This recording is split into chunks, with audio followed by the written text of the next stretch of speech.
Salute Bharat. Salute ഭാരതിൽ നമ്മുടെ ഇന്നത്തെ അതിഥി BJP വക്താവ് അഡ്വക്കേറ്റ് ജയസൂര്യനാണ്. സാർ നമസ്കാരം.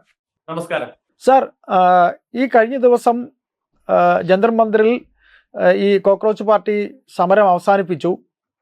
ബഹുമാനപ്പെട്ട പ്രധാനമന്ത്രി സാമൂഹ്യ മാധ്യമത്തിലൂടെ അന്ന് രാത്രി തന്നെ വന്ന് യുവാക്കളോടൊപ്പം ഉണ്ട്, ഞാൻ നിങ്ങളോടൊപ്പം തന്നെയാണ്, നിങ്ങൾക്ക് വേണ്ടത് ചെയ്തിരിക്കും എന്ന് ഒരു പ്രധാനമന്ത്രിയാണ് വന്ന് സംസാരിക്കുന്നത്. ശേഷം പിന്നെയും അദ്ദേഹം സാമൂഹ്യ മാധ്യമത്തിൽ യുവാക്കൾക്കൊപ്പമാണ് എന്ന് തന്നെ പറഞ്ഞുകൊണ്ട് അദ്ദേഹം വന്നിരുന്നു.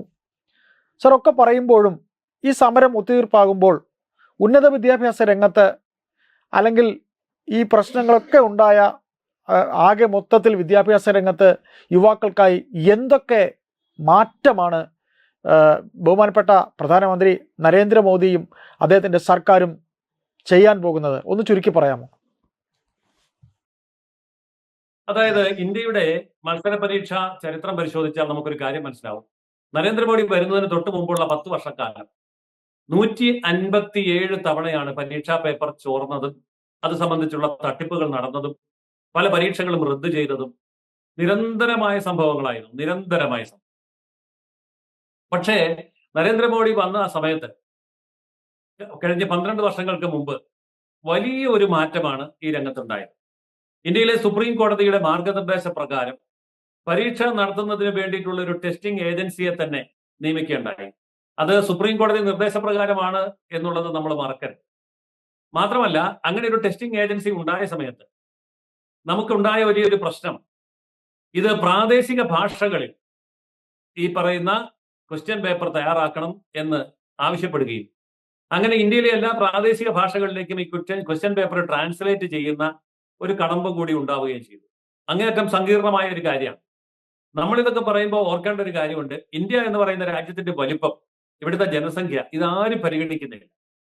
വടക്കേ അമേരിക്കയിലെ മുഴുവൻ രാജ്യങ്ങളും, തെക്കേ അമേരിക്കയിലെ മുഴുവൻ രാജ്യങ്ങളും, യൂറോപ്പിലെ മുഴുവൻ രാജ്യങ്ങളും, ആസ്ട്രേലിയയും അതിന് ചുറ്റുമുള്ള മുഴുവൻ രാജ്യങ്ങളും ഉൾപ്പെടുന്ന 94 രാജ്യങ്ങൾ, അവിടുത്തെ മുഴുവൻ ജനസംഖ്യയും കൂടെ ഒന്നിച്ചു കൂട്ടിയാൽ പോലും ഒരു ഇന്ത്യൻ ജനസംഖ്യക്കൊപ്പം, അത്രേ ഉള്ളൂ. അപ്പൊ ലോകത്തെ ഏറ്റവും കൂടുതൽ ജനസംഖ്യയുള്ള രാജ്യം, ജനാധിപത്യമുള്ള രാജ്യം, വളരെയേറെ വൈവിധ്യപൂർണമായ പരീക്ഷകൾ നിരന്തരം നടന്നുകൊണ്ടിരിക്കുന്ന രാജ്യം, ഇവിടെ പരീക്ഷാ ക്രമക്കേടുകളെ പിടിച്ചു കെട്ടണമെങ്കിൽ അങ്ങേയറ്റം ശ്രദ്ധ വേണം. അതുകൊണ്ടാണ് കോടതി തന്നെ ഇടപെട്ടുകൊണ്ട് ഇതിനൊരു സംവിധാനം ഉണ്ടാകണം, അങ്ങനെ ഒരു ടെസ്റ്റിംഗ് ഏജൻസി ഉണ്ടായി. എന്നാൽ അതിനെയും മറികടക്കാൻ തൽപരകക്ഷികൾക്ക് താല്പര്യമുണ്ടായിരുന്നത് കൊണ്ട് ആ മേഖലയിൽ കഴിഞ്ഞ 12 വർഷത്തിനിടയിൽ 2 തവണ, അതാണ് നമ്മൾ ശ്രദ്ധിക്കേണ്ടത്. അതിന് മുമ്പുള്ള 10 വർഷത്തിനിടയിൽ 157 തവണയാണെങ്കിൽ ഈ കഴിഞ്ഞ 12 വർഷത്തിനിടയിൽ 2 തവണയാണ് ഇത്തരം ഉദ്യമങ്ങൾ ഉണ്ടായത്. ഇത് സർക്കാരിന്റെ കുറ്റമാണെന്ന് ആരും പറയുന്നില്ല, മന്ത്രിയുടെ കുറ്റമാണെന്ന് ആരും പറയുന്നില്ല. ഇത് എവിടെ നിന്നാണ് ചോർന്നത്? ഈ ചോദ്യപേപ്പർ ചോരുന്നത് ജാർഖണ്ഡ് മുക്തി മോർച്ച ഭരിക്കുന്ന സംസ്ഥാനത്താണ്, BJP ഭരിക്കുന്ന സംസ്ഥാനത്ത് പോലുമല്ല. ഈ പരീക്ഷാ ചോദ്യപേപ്പർ ചോർച്ചയുമായി ബന്ധപ്പെട്ട ആൾക്കാരെ പരിശോധിക്കുമ്പോൾ അവർ കോൺഗ്രസുമായി ബന്ധപ്പെട്ട വ്യക്തികളുമാണ്. അപ്പോൾ ഈ തരത്തിൽ ഇതൊരു അട്ടിമറി അല്ലേ എന്ന് നമ്മൾ സംശയിക്കേണ്ടതുണ്ട്. 10,000-കണക്കിന് കോടി രൂപയുടെ വമ്പൻ ബിസിനസ് മേഖലയാണ് കോച്ചിങ് വ്യവസായം എന്നുള്ളത് എല്ലാവർക്കും അറിയാം. ഇതിനെതിരെ ചിലരൊക്കെ സുപ്രീം കോടതിയിൽ പോയി കോച്ചിങ് നിരോധിക്കണം, ഭയങ്കര തട്ടിപ്പാണ് നടക്കുന്നത്, 10,000-കണക്കിന് കോടി രൂപ കുട്ടികളെ കൊള്ളയടിക്കുകയാണ്. പക്ഷേ സുപ്രീം കോടതി പറഞ്ഞു കോച്ചിങ് നിരോധിക്കാൻ പറ്റില്ല. അങ്ങനെയാണ് കോച്ചിങ് ഇപ്പോഴും തുടരുന്നത്. പക്ഷെ ഈ കോച്ചിങ് സെന്ററുകൾ തമ്മിലുള്ള കിടമത്സരം, കോടാനുകോടി രൂപ മുടക്കിയിട്ടാണെങ്കിലും ഈ ക്വസ്റ്റ്യൻ പേപ്പറുകൾ ചോർത്തിയെടുത്ത് ലക്ഷക്കണക്കിനും കോടിക്കണക്കിന് രൂപയ്ക്ക് വിദ്യാർത്ഥികളുടെ മാതാപിതാക്കൾക്ക് മറിച്ചു വിൽക്കുന്ന ഒരു സംഭവം ഇന്ത്യയിലുടനീളം പണ്ട് മുതലേ ഉണ്ട്. അതിനാണ് തടയിടാൻ ശ്രമിച്ചത്. പക്ഷെ അപ്പോഴും നമുക്കറിയാം, ഇതില് യഥാർത്ഥത്തിൽ ഇത് സംരക്ഷിക്കേണ്ടവരാണ് കുറ്റവാളികളായിട്ട് മാറിയത്. ഇപ്പൊ കഴിഞ്ഞ ദിവസം കേരളത്തിൽ കുട്ടികളുടെ മയക്കുമരുന്ന് ശീലത്തിനെതിരെ അവരെ ബോധവൽക്കരിക്കാൻ പോയ സംഘത്തിന്റെ നേതാവായിട്ടുള്ള ആളാണ്, അതായത് ഒരു അധ്യാപിക, ഒരു സ്ത്രീ, ഒരു വനിത അധ്യാപികമാരുടെ ഒരു കൂട്ടം, അവരാണ് മയക്കുമരുന്ന് വിൽപ്പനയിൽ പിടിയിലായത് എന്ന് പറയുന്ന പോലെ അധ്യാപകരുമായി ബന്ധപ്പെട്ട് നിന്ന് ഈ പരീക്ഷ നടത്തുന്ന ആൾക്കാരുമാണ് ഈ പരീക്ഷാ പേപ്പർ അവരുടെ കയ്യിൽ കിട്ടിയപ്പോൾ അതിന്റെ കോപ്പി എടുത്ത് വിതരണം ചെയ്ത് കാശുണ്ടാക്കിയത്. അപ്പോ ഈ ലക്ഷോപലക്ഷം വരുന്ന അധ്യാപകരുടെ കൈകളിലൂടെ പോകുന്ന ഇത്തരം കാര്യങ്ങളിൽ ഏതെങ്കിലും ഒരാൾ ചെയ്യുന്ന കുറ്റം അത് തടയണമെങ്കിൽ അതുപോലെ സാങ്കേതിക വിദ്യകൾ ഉപയോഗിക്കണം. അപ്പോൾ എന്താ ചെയ്തത്? നരേന്ദ്രമോദി പറഞ്ഞു, ഇങ്ങനെയുള്ള കാര്യത്തെ സംബന്ധിച്ചിടത്തോളം നമുക്ക് ഒരു കമ്പ്യൂട്ടർ ബേസ്ഡ് ടെസ്റ്റ് ആണ് ആവശ്യം. അതുകൊണ്ട് അങ്ങനെ ഒരു കമ്പ്യൂട്ടർ ബേസ്ഡ് ടെസ്റ്റ് ആയിരിക്കും. ഇപ്പോൾ നമുക്കറിയാമല്ലോ, ഈ സ്റ്റാഫ് സെലക്ഷൻ കമ്മീഷന്റെ ഒക്കെ പരീക്ഷ എന്ന് പറഞ്ഞാൽ അവിടെ പേപ്പർ ഇല്ല, പേന ഇല്ല, ആൻസർ ഷീറ്റ് ഇല്ല, അല്ലെ ക്വസ്റ്റ്യൻ പേപ്പർ ഇല്ല, എല്ലാം കമ്പ്യൂട്ടറാണ്. അതുപോലെ ഒരു സിസ്റ്റത്തിലേക്ക് ഇതിനെയും മാറ്റാൻ ഇപ്പൊ തീരുമാനമെടുത്തു കഴിഞ്ഞു. നന്ദൻ നിലേക്കനിയുടെ നേതൃത്വത്തിലുള്ള വലിയൊരു സംഘത്തെ അതിനെ നിയോഗിച്ചു കഴിഞ്ഞു.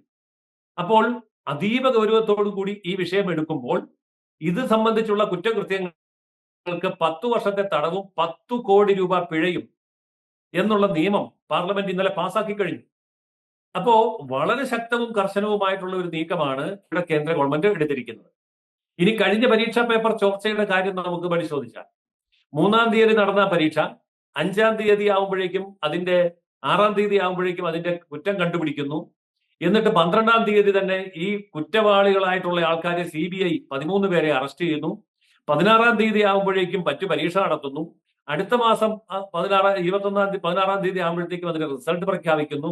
അവിടെയൊന്നും ഒരു കുറ്റവും ഇല്ല, കുറ്റമറ്റ രീതിയിൽ അത് ചെയ്തു കഴിഞ്ഞു.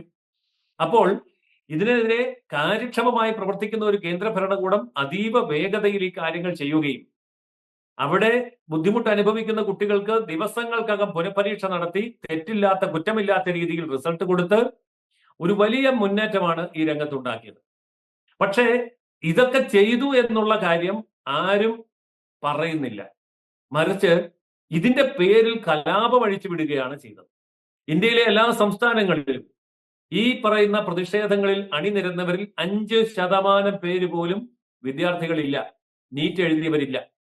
ഇപ്പൊ സുപ്രീം കോടതി എന്താ പറഞ്ഞിരിക്കുന്നത്? ഡൽഹിയിൽ നടന്ന കിരാതമായ അക്രമ പ്രവർത്തനങ്ങളിൽ നീറ്റ് പരീക്ഷ എഴുതിയ വിദ്യാർത്ഥികൾ ഒഴികെയുള്ള എല്ലാ ആൾക്കാർക്കെതിരെ കേസെടുക്കണം എന്നാണ് സുപ്രീം കോടതി പറഞ്ഞത്. അതായത് കൊടും ക്രിമിനലുകളാണ് ഇവിടെ ഇത്തരം കാര്യങ്ങൾക്ക് നേതൃത്വം കൊടുത്തത്.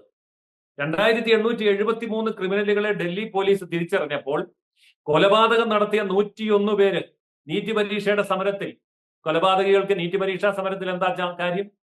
വധശ്രമത്തിന്റെ പേരിൽ കുറ്റവാളികളായ 62 പേര് നീറ്റ് പരീക്ഷയുടെ സമരമാണ്. മോഷണം നടത്തിയ മോഷ്ടാക്കൾ 284 പേര് നീറ്റ് പരീക്ഷയുടെ സമര.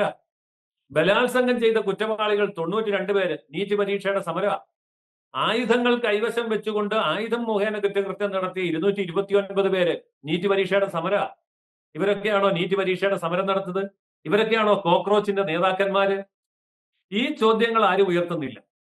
അപ്പോൾ അതീവ ഭീകരന്മാരായിട്ടുള്ള ഇത്തരം തീവ്രവാദികൾ വന്ന് കാശ്മീരിനെ മോചിപ്പിക്കും, ഖുറാനിലെ നിയമം നടപ്പിലാക്കും, ഈ സൗത്ത് ഇന്ത്യയെ വെട്ടിമുറിക്കും, ഇന്ത്യയെ തുണ്ടുതുണ്ടാക്കും എന്ന് പറഞ്ഞ് രാമനെതിരെ മുദ്രാവാക്യം, സീതയ്ക്കെതിരെ മുദ്രാവാക്യം, ഹിന്ദുത്വത്തിനെതിരെ മുദ്രാവാക്യം, ബ്രാഹ്മണനെതിരെ മുദ്രാവാക്യം, അങ്ങനെ ഇന്ത്യ വിരുദ്ധമായിട്ടുള്ള ശക്തികൾ എല്ലാവരും കൂടി ചേർന്നിട്ടുള്ള ഇത്തരം ഒരു നീക്കം നടത്തുമ്പോൾ അതിനെതിരെ ശക്തമായ നിയമ നടപടികൾ ഉണ്ടാവുകയും ഡൽഹി പോലീസിന് അതിനുള്ള അധികാരം കൊടുക്കുകയും രാജ്യ തലസ്ഥാനം ഇതുപോലെ അലങ്കോലപ്പെടുത്തി രാജ്യത്തെ നാണം കെടുത്തി ഇന്ത്യയുടെ കാർഷിക, ഇന്ത്യയുടെ വ്യാവസായിക ബിസിനസ് മേഖലകൾ തകർക്കാൻ വേണ്ടിയുള്ള അന്താരാഷ്ട്ര ഗൂഢാലോചനയ്ക്ക് ചട്ടുകങ്ങളായി നിന്നു കൊടുക്കുന്ന കൊടും കുറ്റവാളികളെ ഇപ്പോഴെ കണ്ടെത്താൻ സാധിച്ചു. അതുകൊണ്ട് അവർക്കെതിരെയുള്ള ശക്തമായ നിയമനിർമ്മാണത്തിന് സാധിച്ചു. ഇനി ഇതുമായി ബന്ധപ്പെട്ട പരിപാടികൾ, സമരപരിപാടി വന്ന് അതിൽ കുറ്റക്കാരാണെന്ന് കണ്ടെത്തുന്നവർക്ക് 10 വർഷത്തെ തടവും 10 കോടി രൂപ പിഴയും എന്ന നിയമം നടപ്പാക്കി. അതിവേഗ കോടതികൾ, 60 ദിവസം കൊണ്ട് വിധി പ്രഖ്യാപിക്കുന്ന അതിവേഗ കോടതികൾ സ്ഥാപിക്കാനുള്ള അടിയന്തരമായ നടപടികൾ ചെയ്തു. ഇത്രയെല്ലാം ചെയ്ത് കഴിഞ്ഞ ഒരു ഗവൺമെന്റ്, ആ ഗവൺമെന്റിനെ വീണ്ടും പ്രതിക്കൂട്ടിൽ നിർത്തുന്നു എന്ന് പറയുമ്പോൾ അതിന്റെ പിന്നിൽ ആരാണുള്ളത്? ഞാൻ ഈ നീറ്റ് പരീക്ഷ എഴുതിയ കുട്ടികളോടും അവരുടെ പേരൻസിനോടും ഒക്കെ ഈ കഴിഞ്ഞ ദിവസങ്ങളിലൊക്കെ സംസാരിക്കുകയായിരുന്നു. അപ്പോൾ ആണ് അവരറിയുന്നത് നീറ്റ് പരീക്ഷയുടെ സമരവുമായി ബന്ധപ്പെടുത്തി നടക്കുന്ന പ്രക്ഷോഭ പരിപാടികളിലൊക്കെ തന്നെ വേടനെ പോലെയുള്ളവരെ കൊണ്ടുവന്ന് പാട്ടുപാടിച്ച് ആളെ കൂട്ടുക, ഈ കൊടും ക്രിമിനലുകളെ അണിനിരത്തിക്കൊണ്ട് പോലീസിനെ ആക്രമിക്കുക, ഇതൊക്കെയാണ് ഇവിടെ നടക്കുന്നത്. ഏതായാലും അതിനെതിരെ അതിശക്തമായിട്ടുള്ള നടപടികൾ കേന്ദ്ര ഗവൺമെന്റിന്റെ ഭാഗത്തു നിന്നുണ്ടാവും. അത് സംസ്ഥാന ഗവൺമെന്റിന് ചെയ്യേണ്ടി വരും. അതുകൊണ്ടാണല്ലോ വേടന്റെ പാട്ടിന് കൂടി അവിടെ പ്രശ്നമുണ്ടാക്കിയ 92 പേരെ കോൺഗ്രസിന്റെ മുഖ്യമന്ത്രി VD സതീശന്റെ പോലീസ് അറസ്റ്റ് ചെയ്യേണ്ടി വന്നത്. അപ്പോൾ ഇത് കോൺഗ്രസ് ആണെങ്കിലും BJP ആണെങ്കിലും സാമൂഹ്യ വിരുദ്ധരുടെ അഴിഞ്ഞാട്ടത്തിനുള്ള വേദിയായിട്ട് ഇത്തരം സമരവേദികളെ ഉപയോഗപ്പെടുത്തരുത് എന്നുള്ള കാര്യത്തിൽ കൃത്യമായ നിലപാടെടുത്തിട്ടുണ്ട്. ഒരു കാര്യം വളരെ വ്യക്തമാണ്, ഇത് പരീക്ഷയെ സംബന്ധിച്ചുള്ള അങ്ങേയറ്റം സങ്കീർണമായ എന്നാൽ ശാസ്ത്രീയമായ ഒരു ശക്തമായ രക്ഷാ സംവിധാനവും പ്രതിരോധ പ്രവർത്തനവും രാജ്യത്ത് ഉണ്ടാക്കി കഴിഞ്ഞിരിക്കുന്നു. ഇനി അതിന്റെ പേരിൽ ഒരു സമരം നടത്തി ഇതുപോലെ ഒരു പ്രശ്നമുണ്ടാക്കാൻ ആർക്കും കഴിയാത്ത വിധം നിയമങ്ങളെ ശക്തമാക്കിയിരിക്കുന്നു. രാജ്യവിരുദ്ധ ശക്തികൾ നുഴഞ്ഞു കയറി ഈ പറയുന്ന സമരങ്ങളുടെ നേതൃത്വം ഏറ്റെടുക്കുന്ന പരിപാടിയും ഇപ്പോൾ കർശനമായി നേരിടാൻ തന്നെയാണ് അഖിലേന്ത്യാ സർക്കാർ, ദേശീയ സർക്കാർ, നരേന്ദ്രമോദി സർക്കാർ തീരുമാനിച്ചിരിക്കുന്നത്. സർ, ഈ പറയുന്ന രീതിയിൽ പ്രധാനമന്ത്രി യുവാക്കളോട് സംസാരിച്ചതിനെ പരിഹസിച്ച രാഷ്ട്രീയ പാർട്ടികളുണ്ട് ഇവിടെ. ജൻസികളോട് അദ്ദേഹം സംസാരിച്ചതിനെ, അതിനെക്കുറിച്ച് എന്താണ് സാർ നമ്മുടെ രാജ്യത്തിന് പറയാനുള്ളത്, പ്രധാനമന്ത്രിക്ക് പറയാനുള്ളത്? അതായത് ജൻസി എന്ന് പറയുന്ന പുതിയ തലമുറ നമ്മുടെ രാജ്യത്തിന്റെ ചരിത്രം പഠിക്കണം. ഞാനൊരു ജൻസി കുട്ടിയുമായിട്ട് സംസാരിച്ചപ്പോൾ ആ കുട്ടി എന്നോട് പറയാണ്, ഇന്ത്യ ഉണ്ടായ കാലം മുതൽ ഇന്ത്യയുടെ പ്രധാനമന്ത്രി നരേന്ദ്രമോദി അല്ലേ, ഇനിയെങ്കിലും ഒരു മാറ്റം വേണ്ടേ? അപ്പൊ ഞാൻ ആ കുട്ടിയോട് ചോദിച്ചു, ഇന്ത്യക്ക് എത്ര കൊല്ലത്തെ ചരിത്രം ഉണ്ടെന്ന് അറിയാമോ? ആ കുട്ടിക്ക് അറിയില്ല. ഇന്ത്യക്ക് എന്നാ സ്വാതന്ത്ര്യം കിട്ടിയെന്ന് ചോദിച്ചോ, അതറിയത്തില്ല. ആദ്യത്തെ പ്രധാനമന്ത്രി ആരാണ്, അതും അറിയില്ല.